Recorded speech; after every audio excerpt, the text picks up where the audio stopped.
Temos aqui o Francisco Paupéreo connosco, ele cabeça de lista pelo LIVRE, nestas eleições europeias. Queria saber da tua parte e do LIVRE o que é que o LIVRE apresenta aos portugueses, sabendo também que é uma eleição que é possível falarmos abertamente a todos os portugueses, porque não há questão dos círculos, podemos falar a todos.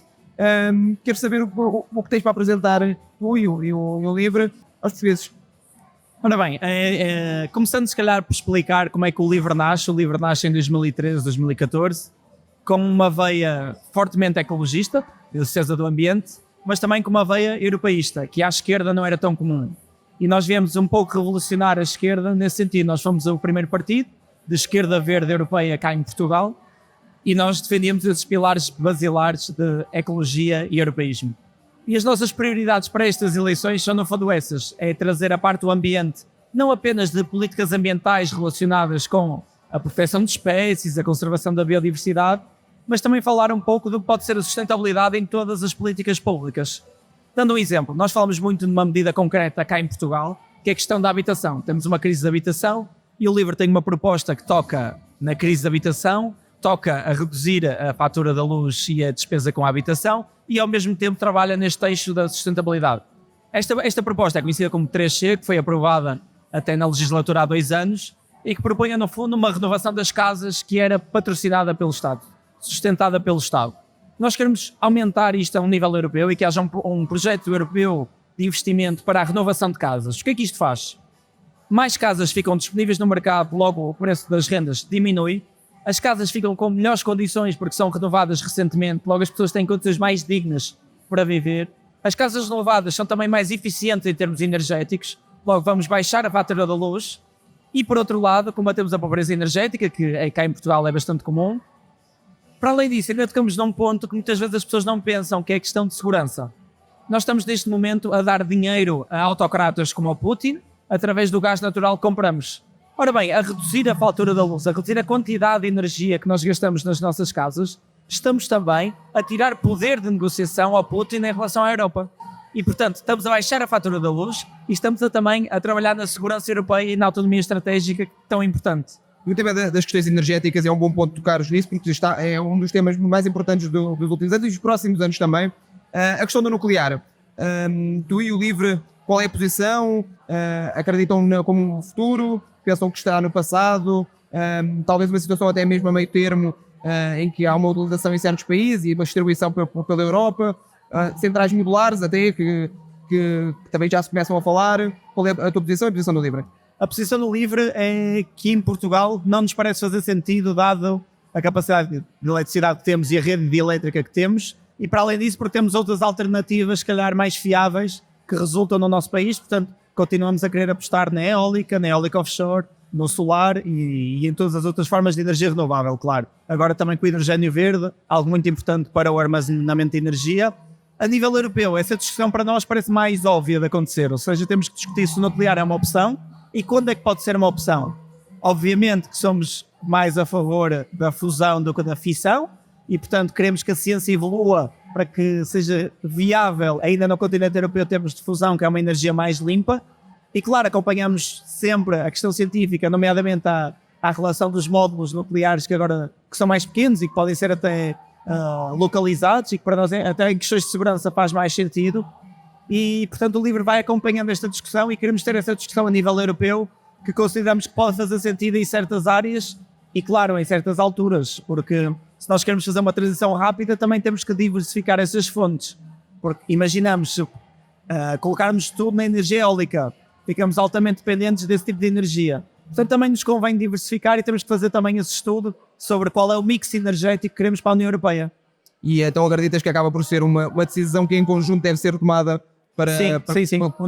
Uma decisão mesmo energética e europeia, em vez de cada país acabar por estar a tomar a sua decisão e em conjunto acabar por ser mais eficiente a decisão final da energia. Sim, cada país deve decidir o seu mix energético, não é? Mas eu acho que pode haver aqui uma discussão mais alargada sobre realmente, nós estamos altamente dependentes do gás natural da Rússia e de outros países e, portanto, tem que haver também uma discussão europeia sobre que tipo de investimento é que queremos fazer para reduzir também essa quantidade de gás natural que importamos. E é essa discussão que eu acho que temos de ter a nível europeu. Porque se passarmos a nível nacional, o que acontece é que cada país vai tentar fazer o que considera ser melhor para si e vai sempre ao mais barato, que é o gás natural, que são os combustíveis fósseis. Portanto, tem que haver aqui uma estratégia europeia que realmente dê algum investimento e que alavanque esta transição energética sem deixar ninguém para trás.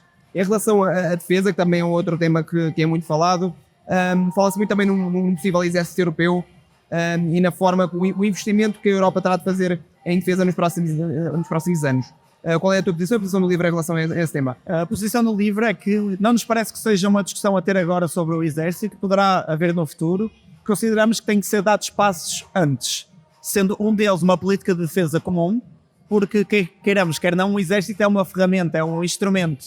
E sem um objetivo claro, não nos faz sentido ter um exército que não tenha antes um objetivo ou uma missão, certo? Portanto, para nós faz sentido nesta legislatura falar sobre a política de defesa comum, se realmente como é que queremos integrar esta política de defesa, que ainda cada país tem de forma soberana esse cargo, esse tema, e queremos primeiro ter essa discussão de política de defesa comum, para depois, mais tarde, e diria se calhar numa próxima legislatura, falar se realmente o exército é algo que queiramos avançar enquanto Estados-membros. Mas para já a decisão deve estar focada em política externa comum, que também não existe, e política de defesa comum.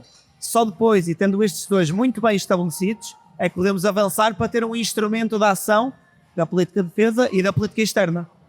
Pronto, agora a nossa ideia é assim, vamos fazer a mesma pergunta duas vezes. Porquê? Porque se vocês quiserem utilizar, vou fazer isto como um apelo ao voto no LIVRE, faz a tua cena, um apelo ao voto ao LIVRE, e depois ao voto nas eleições europeias. Eu vou ter uma pergunta duas vezes. Sim, vocês conseguem utilizar nas redes sociais. Se quiserem utilizar o apelo ao voto em LIVRE, e depois quem quiser utilizar em geral, passa 5, se quiser utilizar em geral. Muito bem, para terminar, gostaria que te fizesse um apelo ao voto LIVRE nas próximas eleições europeias. Eu digo sempre que aquilo que o LIVRE tem, que os outros partidos não têm, é a questão ecológica tão bem definida. E se tivesse que dar prioridades, no geral, para estas eleições, são estas, que é clima. Ou seja, o nosso foco vai ser a ação climática, não só na política ambiental, mas a todas as políticas. Política de habitação, política de coesão, através da política agrícola comum, com os nossos agricultores. Tudo o que nós vamos fazer é a favor do clima e, claro, a favor dos direitos humanos e dos valores democráticos que defendemos não só para Portugal, mas também para a União Europeia. Agora vou fazer a pergunta outra vez. Bem, e para terminar, porquê que as pessoas devem votar nestas eleições europeias? As eleições europeias são, eu diria, cruciais até no mandato até 2030. O 2030 é uma data-chave para a União Europeia, tanto em questão de metas ambientais como noutras metas, até no pagamento do PRR, por exemplo.